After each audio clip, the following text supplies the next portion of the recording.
Assalamualaikum warahmatullahi wabarakatuh. Selamat datang di podcast Learning Journal. Perkenalkan, saya Ahmad Hairil dari unit Rutan kelas 2B Masamba, salah satu peserta pelatihan dasar CPNS tahun 2022, angkatan 124 kelompok 1.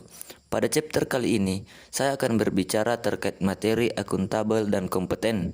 Pembelajaran pada hari ini terbilang cukup menarik karena kami tidak hanya mendengarkan ceramah yang dibawakan oleh Bapak Makmun melalui Zoom meeting, melainkan kami juga disuruh untuk menampilkan tugas kelompok mengenai substansi nilai-nilai berakhlak pada salah satu tokoh inspiratif di Indonesia, yakni Bapak Nadiem Makarim.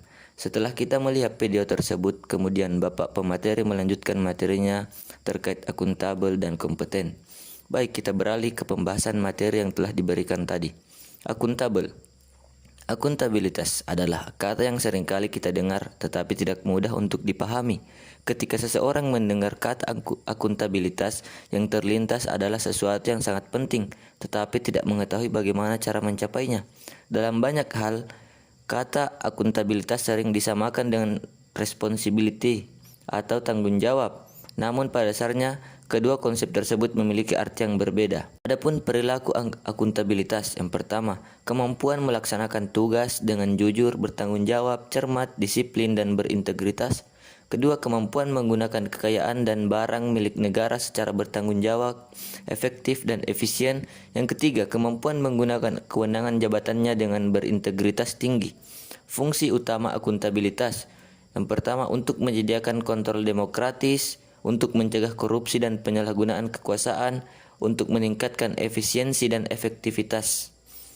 Adapun tingkatan akuntabilitas yaitu akuntabilitas personal, individu, kelompok, organisasi, maupun stakeholder.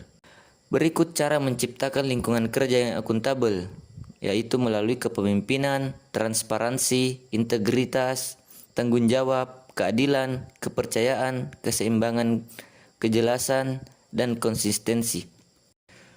Adapun jenis-jenis konflik. Jenis konflik ada dua, yaitu konflik kepentingan keuangan, yang kedua dan konflik kepentingan non keuangan.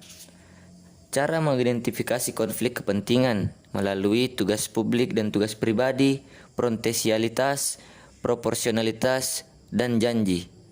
Konsekuensi dari kepentingan itu yang pertama hilangnya atau berkurangnya kepercayaan dari stakeholder, memburuknya reputasi pribadi dan institusi, tindakan indisipliner, pemutusan hubungan kerja, dapat dihukum baik perdata atau pidana. Kompeten. Kompeten yang dimaksud di sini ialah mampu melaksanakan tugas dan kualitas terbaik dan terus belajar menghadapi tantangan yang selalu berubah. Berikut aspek merit ASN. Yang pertama, kualifikasi pendidikan, pengalaman dan pelatihan, kompeten, bukti kinerja, patuh pada etika kerja, dan yang terakhir sesuai dengan ASN branding, bangga melayani bangsa dan nilai dasar berakhlak.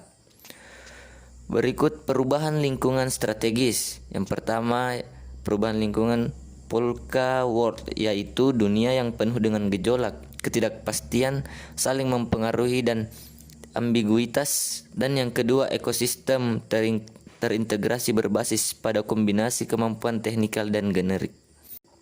Mungkin itu yang bisa saya sampaikan terkait materi akuntabel dan kompeten. Kurang dan lebihnya mohon dimaafkan.